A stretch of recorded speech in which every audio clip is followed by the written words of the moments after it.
এক পর্যায়ে পচা ফুল আর কি কি আমাকে বলছে। এই সমস্ত ব্যক্তিরা যারা কওমি থেকে ঝরে পড়ে যাওয়া পচা ফুল বলে নিয়ে আমার কোনো অভিযোগ নাই। দিন শেষে তো তিনি খারাপ বললেও তিনি আমার দিনই ভাই। তো ওই যে আপনি বলছেন না যে আমরা প্রতারক, এইভাবে হচ্ছে এরা আপনাদেরকে ধোঁকা দিচ্ছে আর আপনারা সেগুলোকে বসে বসে গিলছেন। বরং 100 বছরে ইমান ও আকীদার ভুয়া নামে সিন্ডিকেট করে এই বামদেরকে সুযোগ দিয়েছেন, শক্তিশালী করেছেন। ধর্মীয় অঙ্গনের স্বায়ত্ত শাসন ধরে রাখার লোভ ও লালসার কারণে সমস্ত প্রপাগান্ডা, আকীদাগত প্রপাগান্ডা 100 বছর ধরে সিন্ডিকেট করা হয়েছে।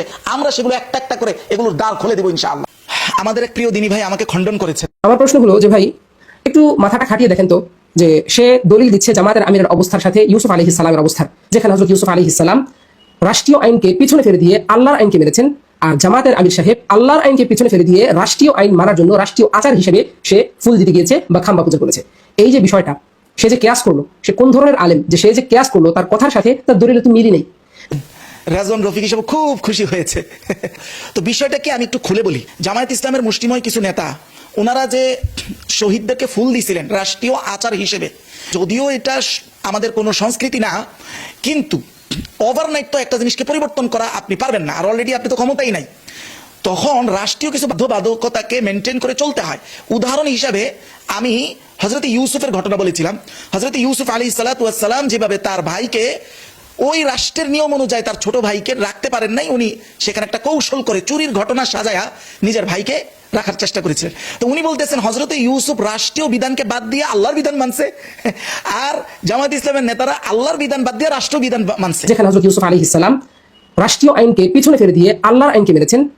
তাহলে আমার কেয়াসটা সহি হয় না। এক নম্বর আমি এখানে কেয়াসই করি না, যা আমি কেয়াস করি না কি করছি এটা পরে আসতেছি। আমরা রাষ্ট্রীয় বিধানকে পিছে ফেলে আল্লাহর বিধানকে মানছে। আল্লাহর বিধান কোথায় পাইলেন আপনি?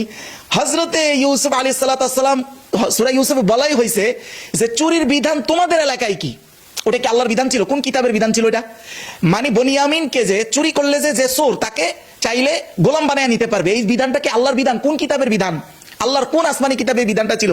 এটা ছিল তৎকালীন হযরতে ইউসুফের পরিবার যেই এলাকায় থাকতো ওই এলাকার বিধান। তাহলে হযরতে ইউসুফ আলাইহিস সালাম ওই বাদশার বিধানে তাকে রাখতে না পারার কারণে কৌশল করে তৎকালীন হযরত ইউসুফের বাবা এবং ফ্যামিলি যে এলাকায় ছিল ওই এলাকার বিধান গ্রহণ করে তাকে চুরির না সাজিয়ে তাকে রাখা হয়েছে। তাহলে প্রথম পয়েন্ট আপনি ভুল করেছেন। 2 নম্বর পয়েন্ট হলো জামায়াত ইসলাম আল্লাহর বিধানকে পিছনে ফেললো কোথায়, এটাও আপনি বুঝেছেন কিনা একটু ভেবে দেখবেন।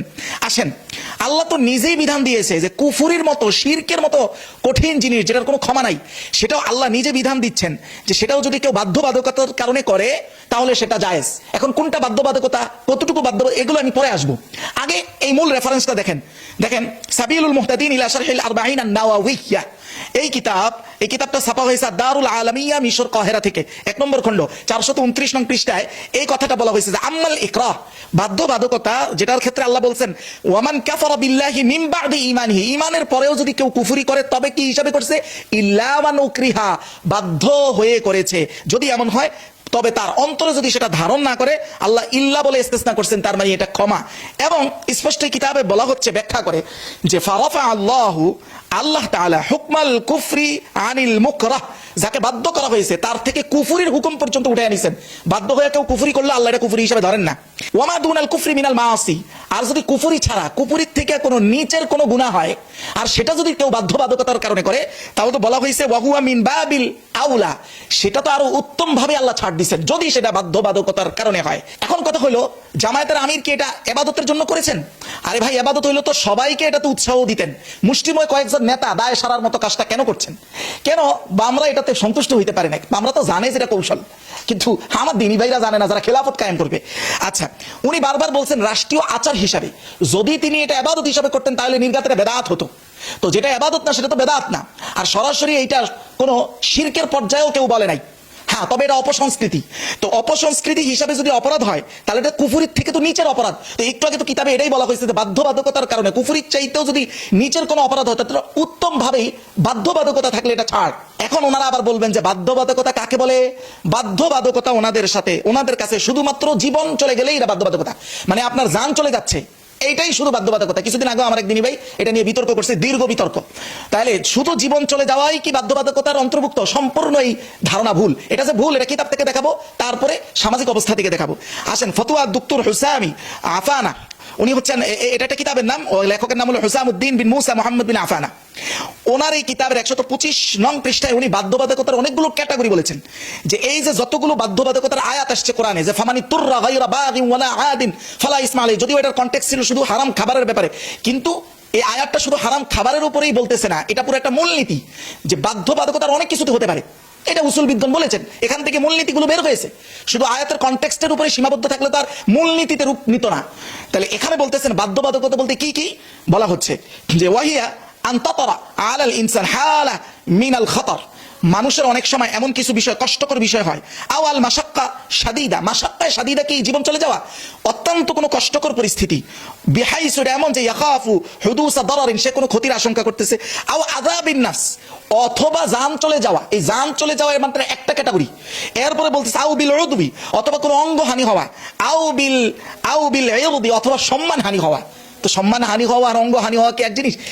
মানে এরপরে এটাও বলছে আও বিল আকলি আও বিল মালি আও তাওয়াবিহা, সম্পদ বড় আকারে কোনো সম্পদের ক্ষতি হওয়া, বড় আকারে কোনো পরিবর্তন হওয়া, অথবা এর অনুগামী আরো যা আছে। এই ক্যাটাগরি সবগুলোকে ইসলাম বাধ্যবাধকতা হিসাবে গ্রহণ করেছে, শুধু জীবন চলে যাওয়াকে নয়। এজন্যই তো প্রয়োজন রাজনীতির ময়দান থেকে কোনটা বাধ্যবাধকতা, এটা একমাত্র তার অবস্থান থেকে, তাদের অবস্থান থেকে তারা বিবেচনা করতে পারবে। এটা আমি এসি রুমে বৈশা এটা বিবেচনা করা সম্ভব নয়। যদি বাধ্যবাধকতা শুধু জান গেলেই হইতো, যদি এতটুকু সীমাবদ্ধ হইতো, তাহলে ভোটার আইডি কার্ডে আপনারা ছবি দেন কেন? ছবি দেওয়া তো রাসূলুল্লাহ যে ছবি প্রিন্ট করা অঙ্কন করে এটা জাহান্নামের ঘোষণা দিয়েছেন। তাহলে ভোটার আইডি কার্ড না করলে কি আপনার অঙ্গহানি হবে, সম্মানহানি হবে? কিছুই তো হবে না। বাস্তবে এই সমাজে আপনি চলতে পারবেন না, হ্যাঁ চলতে কষ্ট হবে, ওই যে মোশাক্কায় শাদীদা হবে, এখানে তো তাই বলা হয়েছে। আপনি নিজেও তো ভোটার আইডি কার্ডের প্রশ্নে এখান থেকে মোশাক্কায় শাদীদাই নিয়ে আসবেন। আপনাকে যখন বলা হবে তোমার তো জান যাচ্ছে না, তাহলে তুমি ভোটার আইডি কার্ডে ছবি ব্যবহার করতেছে কেন, এটা থেকে মুক্ত থাকো, তখন আপনি আনবেন মোশাক্কায় শাদীদা। হজে যাওয়ার সময় ছবি ব্যবহার করেন কেন? আল্লাহ বলছে তো হজ কার জন্য, মানিস তাতা ইলাইহি সাবিলা, যার জন্য পথ খোলা। আপনি বলবেন যে আমি ছবি ব্যবহার করে ফটো উঠে আমি যাব না, বাস আমার জন্য এই উসিলা পথ খোলা না। তো পথ খোলা না হলে আল্লাহ তো আপনার হজ ফরজই করে নেই, তাহলে ওখানে কেন ছবি তুলে ওটাকে কোন হিসাবে বাধ্যবাধকতা নিচ্ছেন, যেখানে আপনাকে কে বাধ্য করতেছে? আপনাকে কেউ মারতেছে, পিটাইতেছে? কিছুই তো না। তাহলে হাফিজি হুজুর রহমাতুল্লাহি আলাইহি তিনি কেন এই গণতান্ত্রিক রাজনীতিটা হারাম মনে করেও এটাকে করলেন? কোন বাধ্যবাধকতা? ওনাকে কি কেউ গলা টিপে ধরছে? বিষয়গুলো এইভাবে বিবেচনা করা যায় না। তাহলে সামাজিকভাবে ভোটার আইডি কার্ডে ছবি না দিলে যদি আপনার একার সংকীর্ণতার জন্য এরকম একটা বিষয়কে সাময়িক অনুমতি দেয়া হয়, তাহলে এই যে ইসলামী রাজনীতির উত্থান না হওয়ার কারণে আমরা যে যুগের পর যুগ এই সেকুলারদের হাতে পুরোপুরি বন্দী, এর থেকে পুরো জাতিকে বের করে আনার জন্য আপনার একার ক্ষেত্রে যদি সেটা জায়েজ হয়ে যায়, পুরো জাতির কল্যাণের জন্য সেটা জায়েজ হবে না। এখন বলবেন বাধ্যবাধকতা কার কাছে? বাধ্যবাধকতা মিডিয়ার কাছে। মিডিয়া চাইলে আপনাকে সুযোগ পাইলে 10 দিনের মধ্যে আপনাকে পুরো রাজনীতি থেকে অপ্রাসঙ্গিক করে ফেলার সক্ষমতা মিডিয়ার আছে। আর মিডিয়াগুলো সব নিয়ন্ত্রণ করতেছে বামরা। ওই আপনারা নিয়ন্ত্রণ করলেন না কেন? এই জায়গায় কি আমার আপনার ঘাটতি নাই? মিডিয়াগুলো এরকম 5টা মিডিয়া আপনার আমার হাতে নাই কেন? আমরা তো হঠাৎ আসমান থেকে নাজিল হয়ে এখানে শক্তিশালী হয় নাই। আপনার আমার মাথার উপরে কাঁঠাল ভেঙে কোষ খেয়ে শক্তিশালী হয়ে তো তারা রাষ্ট্রীয় ক্ষমতায় বসেছে। আপনি কোথায় ছিলেন? ছিলেন ঠিকই, কিন্তু ওই যে আপনি বলছেন না যে আমরা প্রতারক, বরং 100 বছরে ঈমান ও আকীদার ভুয়া নামে সিন্ডিকেট করে এই বামদেরকে সুযোগ দিয়েছেন, শক্তিশালী করেছেন। ধর্মীয় অঙ্গনের স্বায়ত্ত শাসন ধরে রাখার লোভ ও লালসার কারণে সমস্ত প্রপাগান্ডা, আকীদাগত প্রপাগান্ডা 100 বছর ধরে সিন্ডিকেট করা হয়েছে। আমরা সেগুলো একটা একটা করে এগুলোর দ্বার খুলে দেব ইনশাআল্লাহ। 2 নম্বর বিষয় হলো হযরত ইউসুফ আলাইহিস সালাতু ওয়াস সালামের ওই ঘটনাটাকে আমি কিয়াস করি নাই। আমি এটা বলি নাই যে হযরত ইউসুফ যেমন কাজ করছেন আমিরে জামা ঠিক ওই রকম কাজ করছেন, তাইলে কিয়াস হইতো। আমি জাস্ট ওখান থেকে তাদাররুজটা বোঝানোর উদ্দেশ্য ছিল আমার। মানে হযরত ইউসুফ যেইভাবে রাষ্ট্রীয় কাঠামোতে আসার সাথে সাথেই ক্ষমতায় আসার পরেও সব অপসংস্কৃতি একদিনে বাদ দিতে পারেন নাই। তাদাররুজ তো একটা বিষয়কে ধাপে ধাপে অ্যাপ্লাই করা, এটা তো ইসলামে স্বীকৃত। যেমন আপনি দেখেন আত-তাহযীব ফি ফিকহিল ইমাম শাফিঈ এর 1 নম্বর খণ্ড 9 নম্বর পৃষ্ঠায় তিনি তাদাররুজের বর্ণনা করতেছেন এইভাবে যে মিন হুসনি তাদবীরিশ শারঈ ওয়া হিকমাতিহি, শরীয়তের একটা হিকমত এবং সৌন্দর্যই হলো এই তাদাররুজ। সেটা তিনি বলেন আহকামে শরীয়তকে অ্যাপ্লাই করা সমাজে আলা মাহলিন, মানে ধাপে ধাপে আস্তে আস্তে, এর স্পষ্ট এইভাবে কদিয়া বাদা কদিয়া, একটার পর একটা, এভাবে উনি বলেছেন কদিয়ার পর কদিয়া। এবং এই তাদাররুজকে রাসূলুল্লাহ নিজে কত জায়গায় অ্যাপ্লাই করেছেন। এর মধ্যে সবচেয়ে উল্লেখযোগ্য হলো যেটা ফাতহুল মুনঈম শরহ সহিহ মুসলিমে এসেছে 5 নম্বর খণ্ড 258 নং পৃষ্ঠার বর্ণনায়। তিনি মক্কা বিজয়ের পরেও মক্কা শরীফের মধ্যে মুশরিকরা আসতো না, এখন আসার নিয়ম আছে বলে, এটা তো আয়াত পরে নাজিল হয়েছে, ভালো কথা। উলঙ্গ তওয়াফ করে নাই, তো উলঙ্গ তওয়াফ করার বিধান কি তখন ছিল? থাকলে তো মুসলমানরাও করতো। তারা করতেছিল, তাদেরকে নিষেধ করতে দেরি করা হয়েছে বিদায় হজের আগ পর্যন্ত। হযরত আবু বকরকে এটা আদেশ করে এই ঘোষণা দিয়েছেন, লা ইয়াতুফু বিল বাইতি উরিয়ান, আজকের পর থেকে কেউ আর উলঙ্গ কাবা তওয়াফ করতে পারবে না। তাহলে এই ঘোষণাটা রাসূল কেন মক্কা বিজয়ের পরপর দিলেন না? এটাই হলো তাদাররুজ, ধাপে ধাপে এসেছে। এখন অনেকে বলবে যে তাদাররুজ এটা মানসুখ হয়ে গেছে। এখন অনেক বহু ইমামের মতে এটা মানসুখ হয় না, এখন এটা অ্যাপ্লাই যোগ্য। যদি নাই হতো তাহলে আমাদের পাশের মোল্লাদের দেশে যে তারা ইসলামী ইমারত কায়েম করছে, করার পরেও দীর্ঘ একটা সময় পর্যন্ত মহিলারা নিউজ পড়ছে না টিভি চ্যানেলে। প্রথম তাদেরকে হিজাব পরাইছে, নেকাব পরাইছে। এখন সম্ভবত কোনো মহিলা নিউজ পড়ে কিনা আমার জানা নাই, সম্ভবত নাই। কিন্তু তাদের ক্ষমতা নেওয়ার পর অনেকদিন পর্যন্ত এটা ছিল। এই থাকাটা কি, এটাই তো তাদাররুজ। তিনি আমাকে প্রতারক বলেন, হ্যাঁ আমি বলবো প্রিয় ভাই, আমাকে প্রতারক বলে লাভ নাই।